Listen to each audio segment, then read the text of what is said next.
Today I want to share with you our worst and most dangerous experience on the Appalachian Trail.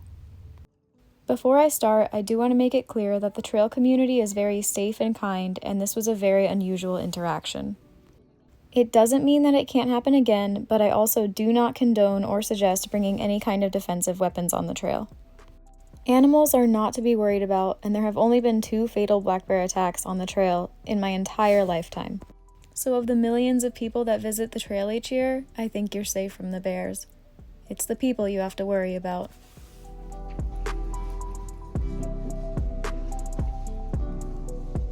I'll start by saying that we had run into this person a few times on trail, and they had seemed fairly normal.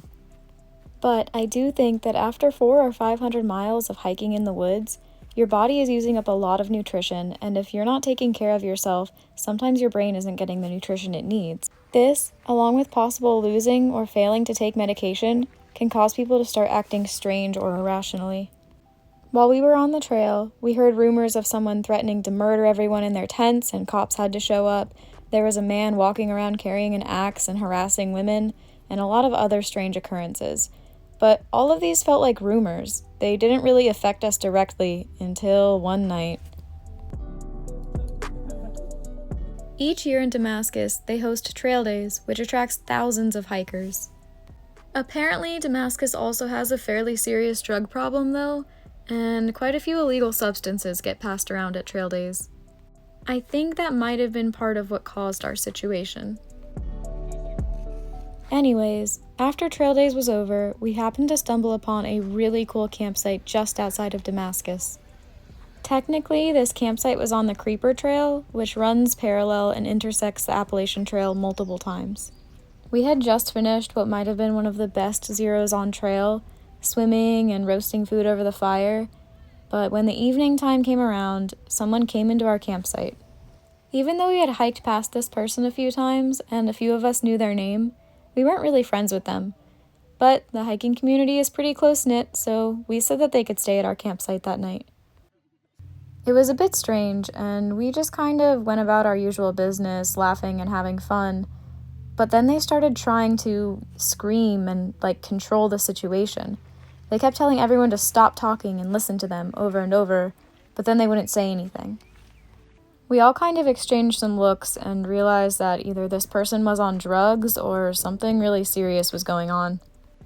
They'd walk over and sit really close to the fire and just start crying, and then they'd be fine, and then they'd start crying again. It's like they were rapid cycling emotions between being extremely angry and frustrated, being sad, and then being completely quiet, and we hardly knew this person. It definitely triggered something inside of me where I knew that it was going to be a dangerous situation. Something was very off. Everyone generally agreed that maybe they're just having a really bad night and they need some help, but I felt really uneasy in my gut. Before we even knew what the situation was, I had a feeling that they were carrying a gun. And almost 0 thru hikers carry guns. I asked what we should do if they have a gun, but we didn't know that they had one, so we didn't really take it that seriously. Of course, like clockwork, after getting back from collecting our wood, we sat down and after a few minutes, they said some weird stuff. I can't remember the quote word for word, but it went something like this. "Hey guys, I'm not in a good place right now. I'm not suicidal, but I'm having bad thoughts. And I have a loaded gun. Someone should probably take it off of me." He didn't say it extremely loud, so only the few of us that were sitting next to him heard, while the ones on the other side of the circle didn't really know what was going on.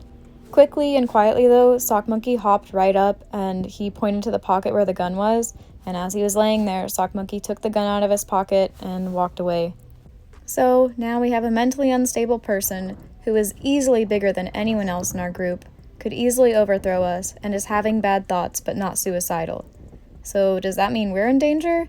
Not to mention, we also have a loaded weapon and it's completely pitch black outside. This whole situation caused a lot of disruption in our group, but we were trying to be quiet about it. Some of the people didn't know what was going on still, so every now and then we would go on little fire runs and explain the situation to others, and pretty much 2 or 3 people would get to talk at a time and talk about what we should do as a group. Meanwhile, Sock Monkey and I had already been to the woods, disarmed the gun, and I was carrying the bullets in the clip while he was carrying the empty gun. I also want to mention that there were 5 bullets in a gun that held 6, and his hiking partner was missing.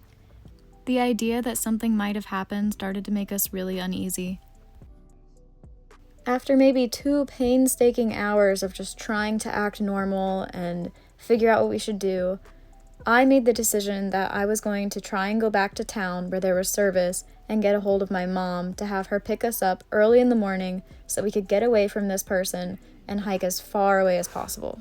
Of course, we're like 6 to 8 miles away from town and the nearest spot where there's cell phone service, so I was in for a long walk. But we got lucky.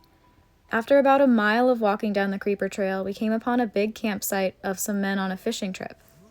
It was probably around 1 a.m. at this time, so most of them were going to bed, but there were still 3 or 4 guys around the fire. So I cautiously walked up with Sock Monkey and told them that we needed a little bit of help. We explained the situation and said that we just needed to get a ride into town so that I could get a hold of my mother and we could get away from this person. We also were still carrying the bullets and the gun separately on our persons, and just kind of to prove to them that we weren't making this up, we did show them the gun. They weren't uncomfortable at all, but I think that it worried them a lot. They were really kind and helpful though, and one of them drove us into town. I got a hold of my mom, and then we drove back. Before going to the campsite though, we did decide that we needed to put the gun somewhere, because if this is a legally registered gun to this person, we can't just keep it. So we walked down the trail a little further past the campsite to a bridge and buried the gun under some leaves. I still kept the bullets though. Then we came back to the campsite and told everyone that we had just had a nice little walk, and that was it. 2 of the boys had volunteered to stay up all night and just make sure nothing happened, so the rest of us started to kind of retreat to our sleeping spots. I laid down so that I could face the fire and see everything that was going on, but I really didn't think I was going to be able to sleep. I guess I did manage to pass out because I woke up to some really bright flashlights shining all around and on my face. There were quite a few police officers, at least over 6, because a gun was involved.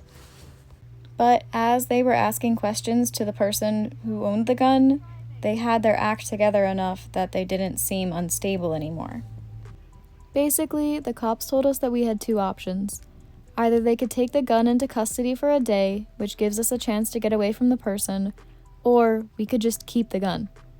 I have no idea how that's legal or how that goes about, but basically they explained to us that because he gave us permission to remove the weapon off of his person, we were now responsible for it and we could just keep it if we wanted to. I assume that would run into problems later on, and we definitely didn't want to have a loaded gun and have someone chasing after us trying to get it back. If you know anything about how that kind of situation works, please let me know. Clearly though, we chose the first option, and after a night of getting literally no sleep, we walked the 6 miles into town and waited for my mom to come pick us up. These are the only videos I have after everything went down.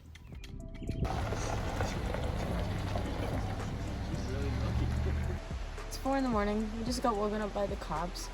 They said, good luck, hopefully he won't kill you. Hike off. Yeah, hike over there for a mile. Find somewhere You'll quiet be fine. in the rhododendron.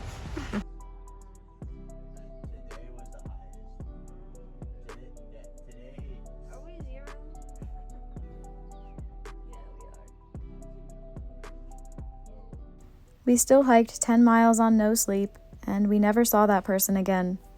It was rumored that they got off trail after that night. Even though everyone was safe, it was still a really uncomfortable situation, and it could have gone horribly wrong. When you're on the trail, just remember to surround yourself with good people, and be wary of people you don't know who are acting strange. Let other hikers know if there's someone who seems dangerous or needs help. Also, never be afraid to reach out for help if something seems wrong, because you're always better off safe than sorry. I believe that carrying a gun on trail is completely unnecessary and heavy. Unless you're extremely well trained with firearms, you're just going to scare other hikers. And unless you're going to be extremely responsible and study all of the legalities of carrying a gun across state lines, you're going to run into problems. The trail is generally a very peaceful place, and even though we had one of the sketchiest encounters of that year, I still wouldn't carry a gun in the future. Thanks for listening to this story time, and happy trails.